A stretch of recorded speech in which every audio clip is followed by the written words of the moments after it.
जरा सोचिए, क्या शांति, बेहतरीन सेहत और दिन भर बनी रहने वाली भरपूर ऊर्जा का राज किसी 1400 साल पुरानी किताब में छिपा हो सकता है? आज के इस खास एक्सप्लेनर में हम इसी प्राचीन रहस्य से पर्दा उठाने वाले हैं। आजकल की भागदौड़ में स्ट्रेस, खराब डाइजेशन, रातों की नींद उड़ जाना और लगातार थकान महसूस होना, ये सब बहुत आम हो गया है ना? लेकिन क्या हो अगर इन मॉडर्न प्रॉब्लम्स का इलाज कोई नया वायरल ट्रेंड नहीं, बल्कि एक बहुत ही डीप और होलिस्टिक प्राचीन ज्ञान हो? तो चलिए सीधे इस ज्ञान की गहराई में उतरते हैं। हम बात कर रहे हैं 7वीं शताब्दी के महर्षि वाग्भट के मास्टरपीस अष्टांग हृदयम की। मजेदार बात यह है कि इस एक ग्रंथ में आयुर्वेद के 2 सबसे महान आचार्यों चरक और सुश्रुत दोनों के ज्ञान का पूरा निचोड़ है। इसे आयुर्वेद की 8 शाखाओं का एकदम प्योर एसेंस मान लीजिए। तो इस सफर में हमारे आज के मुख्य विषय होंगे: पहला त्रिदोष, दूसरा प्रकृति और अग्नि, तीसरा दिनचर्या और ऋतुचर्या, चौथा षड्रस, पांचवा पंचकर्मा और आखिर में सद्वृत। आइए सबसे पहले और सबसे अहम कॉन्सेप्ट पर चलते हैं, त्रिदोष यानी शरीर की 3 मुख्य बायोलॉजिकल एनर्जी। यहीं से पूरी आयुर्वेदिक चिकित्सा की नींव रखी जाती है। अष्टांग हृदयम में महर्षि वाग्भट बहुत ही स्पष्ट शब्दों में कहते हैं, वायुर्पित्तम कफांश्चेति त्रियो दोषः समासतः विकृत विकृता देहम घ्रंति ते वर्त्यन्ति च। इसका सीधा सा मतलब ये है कि वात, पित्त और कफ, बस यही 3 मुख्य दोष हैं। जब तक ये बैलेंस में है, शरीर एकदम फिट है, और जहां इनका बैलेंस बिगड़ा, समझ लीजिए वहीं से बीमारियों की शुरुआत होती है। इसे ऐसे समझिए, ये तीनों शरीर के बायोलॉजिकल सॉफ्टवेयर की तरह काम करते हैं। वात का मतलब है मूवमेंट और सूखापन, पित्त कंट्रोल करता है हमारा डाइजेशन और शरीर की गर्मी, और कफ का काम है स्टेबिलिटी और भारीपन लाना। ये तीनों मिलकर ही हमारे हर एक सेल को कमांड देते हैं। अब बढ़ते हैं हमारे दूसरे विषय की तरफ, प्रकृति और अग्नि, यानी हमारा अपना यूनिक ब्लूप्रिंट और हमारे अंदर की डाइजेस्टिव फायर। अक्सर हम देखते हैं कि एक ही डाइट या हेल्थ टिप हर किसी पर काम नहीं करती। क्यों? क्योंकि कंसेप्शन के समय ही हमारी प्रकृति तय हो जाती है। किसी का शरीर वात प्रधान होता है, किसी का पित्त, तो किसी का कफ। हम सब अंदर से बिल्कुल अलग है, इसलिए वन साइज फिट्स ऑल वाली अप्रोच यहाँ कभी काम नहीं आती। इसके साथ ही एक बहुत कमाल का कॉन्सेप्ट है अग्नि, यानी हमारी पाचन शक्ति। इसे 4 हिस्सों में बांटा गया है। वात के कारण अग्नि विषम यानी इरेग्युलर होती है, पित्त के कारण तीक्ष्ण यानी बहुत तेज होती है, और कफ की वजह से मंद यानी स्लो होती है। लेकिन इन सब में सबसे आइडियल है सम अग्नि, यानी एकदम बैलेंस डाइजेशन। और सच मानिए, यही परफेक्ट हेल्थ की चाबी है। तीसरा टॉपिक है दिनचर्या और ऋतुचर्या।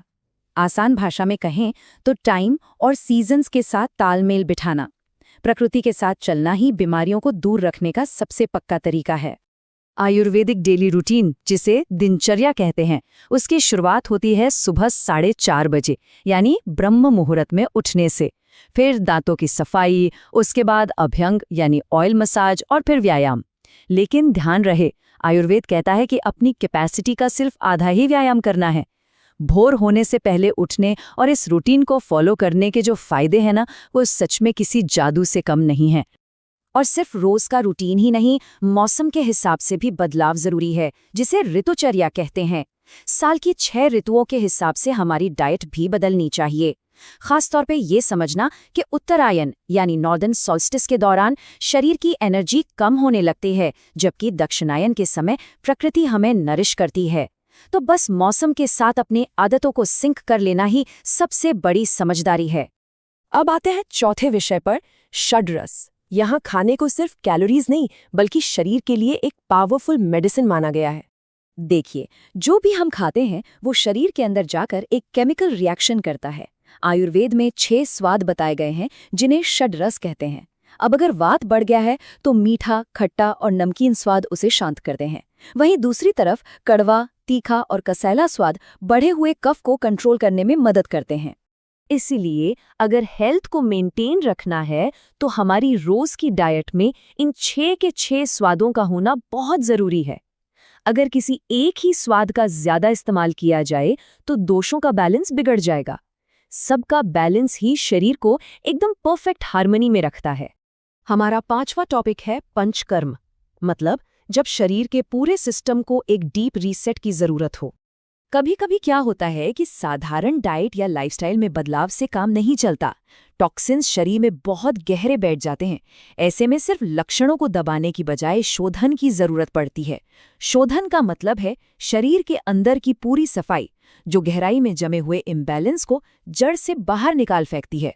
इस प्यूरिफिकेशन के कुछ बहुत ही कोर स्टेप्स होते हैं, जैसे वात को बाहर निकालने के लिए बस्ती यानी एनिमा का यूज होता है, पित्त की शुद्धि के लिए विरेचन और कफ की सफाई के लिए वमन किया जाता है। ये कोई आम डिटॉक्स नहीं है, ये शरीर के पर्टिकुलर दोषों को फ्लश आउट करने का एक बहुत ही साइंटिफिक तरीका है। अब बढ़ते हैं हमारे छठे और आखिरी विषय की तरफ, सद्वृत, एक लंबी और हेल्दी लाइफ जीने का अल्टीमेट कोड।